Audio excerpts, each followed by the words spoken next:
Hi friends, అందరూ ఎలా ఉన్నారు? సో ఇదేకి మనకు స్ట్రీట్ స్టైల్లో మిరపకాయ బజ్జీ చాలా సింపుల్, టేస్టీగా ఉంటుంది.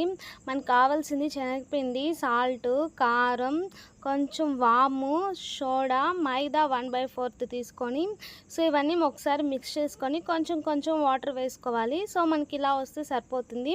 పల్లీలు కొంచెం ఆయిల్ వేసి బాగా ఫ్రై చేసి పక్కన పెట్టుకుందాము. ఇప్పుడైతే బజ్జీ పెద్దగా ఉన్నాయి, ఆఫ్ చేసాము. ఆయిల్ పెట్టి కొంచెం హీట్ అయిన తర్వాత సో ఒక్కో బజ్జీగా మనం ఆయిల్లో వేస్తే మనకు అది కొంచెం బ్రౌన్ కలర్లో వస్తే తీసేసుకుంటాము. సో ఇలా అయితే రెడీ అయిపోయినాయి. ఇందులోనే మేము అరటికాయ బజ్జీలు కూడా వేసుకున్నాము.